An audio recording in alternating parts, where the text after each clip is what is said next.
Donald Trump recevra fin août à la Maison-Blanche le président Kenya Uhuru Kenyatta. Cette visite a été annoncée alors que le Kenya et la Tanzanie commémorent mardi le 20e anniversaire des attentats contre les ambassades américaines à Nairobi et à Dar es Salaam. Au Cameroun, au moins 2 gendarmes ont été tués le week-end lors de l'attaque de leur brigade par des séparatistes armés présumés dans une commune de la région anglophone du Nord-Ouest.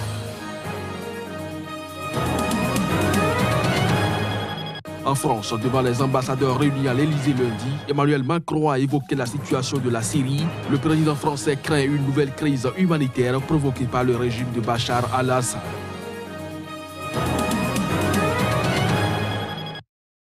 Bonjour à toutes, bonjour à tous, bienvenue dans cette session d'information sur SICA que nous ouvrons donc par cette brève aux États-Unis. Donald Trump recevra fin août à la Maison-Blanche le président du Kenya, Uhuru Kenyatta, qui deviendra ainsi le 2e dirigeant d'Afrique noire à être reçu par le président américain après le Nigérian Muhammadu Buhari. C'est une annonce faite lundi par la Maison-Blanche. Le Kenya est un partenaire essentiel des États-Unis, champion de paix et de la stabilité en Afrique et dans l'ensemble de la région Indo-Pacifique également, souligne le communiqué, notant que les 2 dirigeants discuteront d'échanges commerciaux et d'investissements, mais aussi de sécurité. Cette visite est annoncée alors que le Kenya et la Tanzanie commémorent ce mardi le 20e anniversaire des attentats contre les ambassades américaines à Nairobi et à Dar es Salaam, qui ont donc marqué l'apparition d'Al-Qaïda sur la scène internationale. Nous suivons donc de près cette actualité pour vous. Au Cameroun, au moins 2 gendarmes ont été tués le week-end dernier lors de l'attaque de leur brigade par des séparatistes armés présumés dans une commune de la région anglophone du Nord-Ouest. Les combats entre séparatistes du moins et soldats et policiers sont devenus quasi quotidiens dans la région anglophone du pays. Au moins 109 membres des forces de l'ordre ont été tués, selon donc le gouvernement camerounais. De l'attaque de la brigade de gendarmerie de la localité de Zoa, près de la ville de Houm, dans la région anglophone du Nord-Ouest, a dans un premier temps été annoncée par des sympathisants séparatistes qui ont parlé de 9 gendarmes tués. L'armée qui a confirmé l'attaque de cette brigade a quant à elle fait état de la mort de 2 gendarmes. L'armée parle également de 21 assaillants neutralisés et des armes saisies lors de la riposte. Le Nord-Ouest et le Sud-Ouest, les 2 régions anglophones sur les 10 que compte le Cameroun, sont confrontés à une grave crise sécuritaire depuis fin 2016 qui a dégénéré en conflit armé il y a près d'1 an. Les combats entre soldats, policiers et séparatistes y sont devenus quasi quotidiens. Selon le gouvernement, 109 membres des forces de l'ordre et de sécurité y ont été déjà tués. Plusieurs centaines de civils auraient perdu la vie dans ce conflit selon des ONG, mais le nombre de victimes enregistrées du côté des séparatistes armés reste inconnu. Le conflit a en outre contraint environ 200 000 personnes à fuir de chez elles, dont environ 30 000 qui ont trouvé refuge au Nigeria voisin.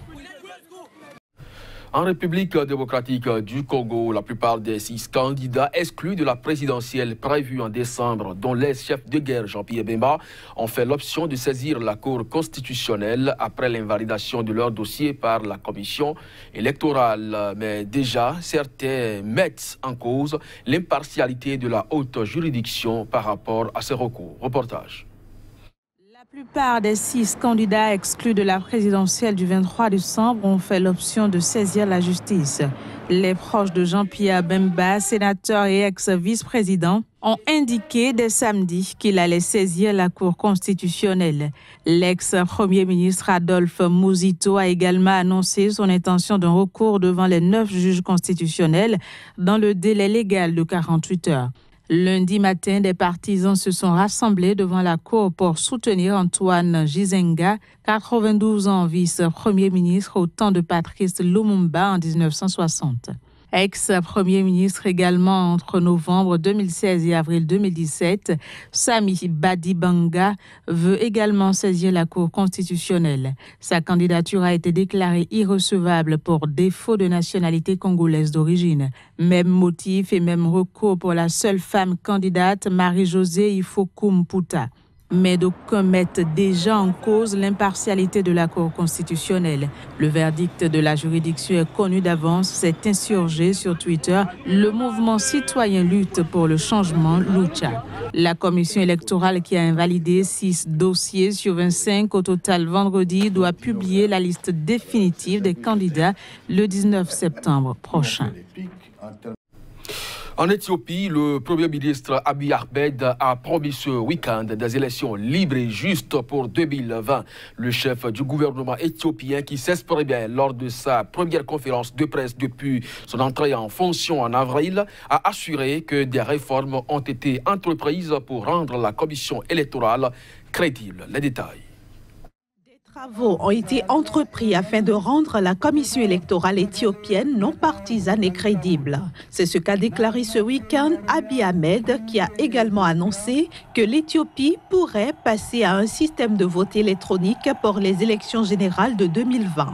Le Premier ministre, qui s'exprimait lors de sa première conférence de presse depuis son entrée en fonction en avril, s'est engagé à ce que les élections soient libres, justes et démocratiques.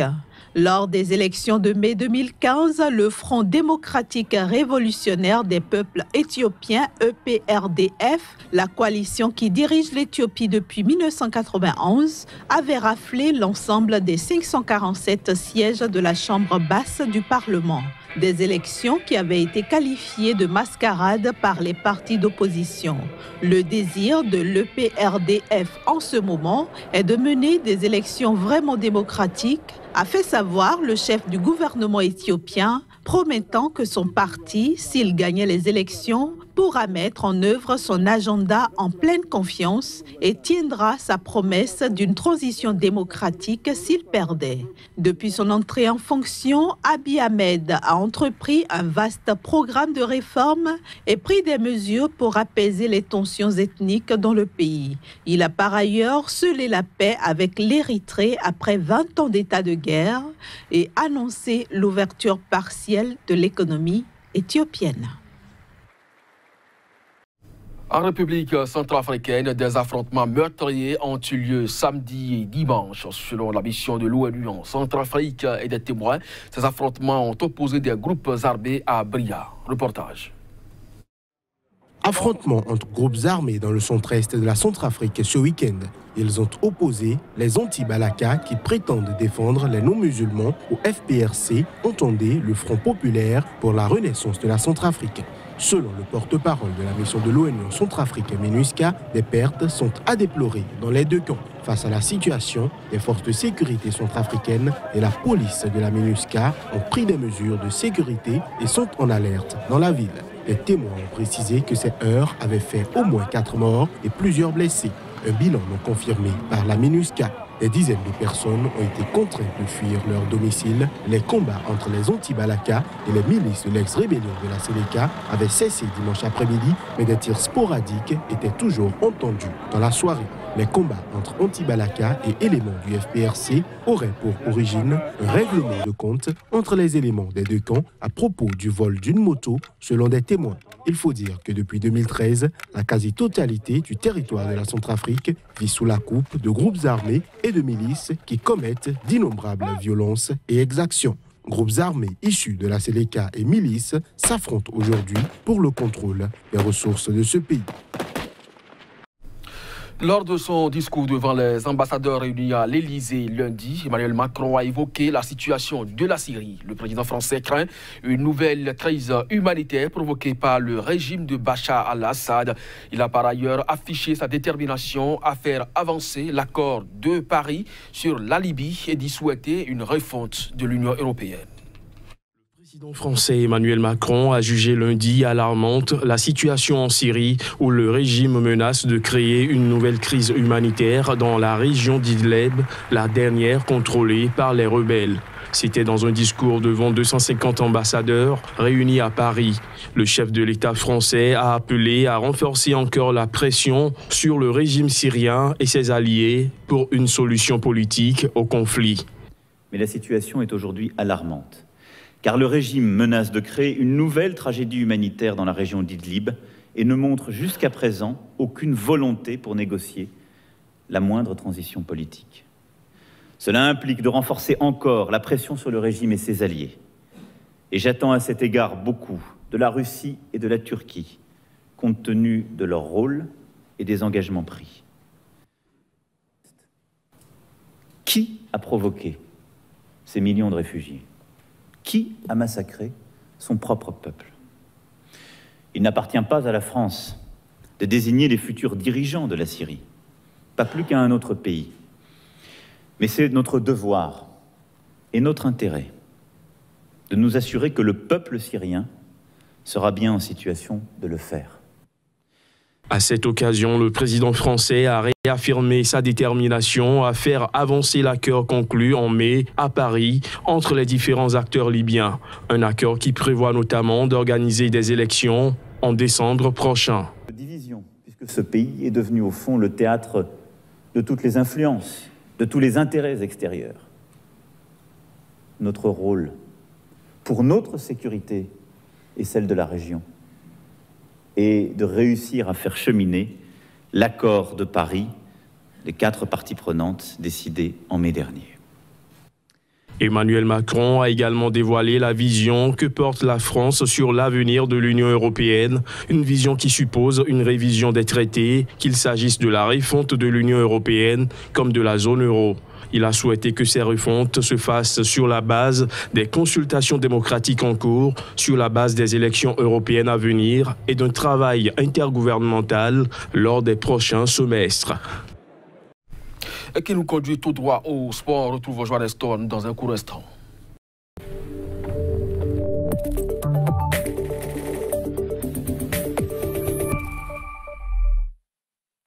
Johannes Stone, bonjour.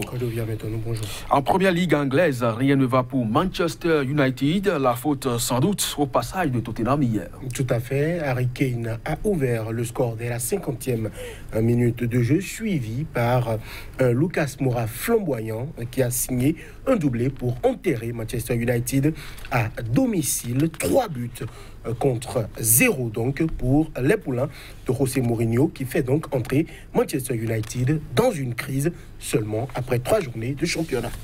Alors Johannes Toano, Thierry Henry était pressenti pour entraîner donc en Ligue 1, mais visiblement c'est capoté.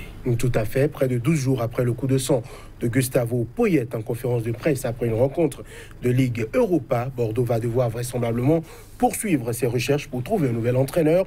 L'équipe qui a affirmé l'information, qui a donné l'information, croit savoir que Henry a refusé de venir à Bordeaux. La faute sans doute à un nouvel actionnaire qui devrait reprendre en main le club et qui, visiblement, cette transaction-là ferait peur à Thierry Henry qui n'a pas assez d'assurance pour rejoindre le club de Ligue. Alors, pendant ce temps, il y a des mouvements quand même au niveau des joueurs, un transfert en Liga.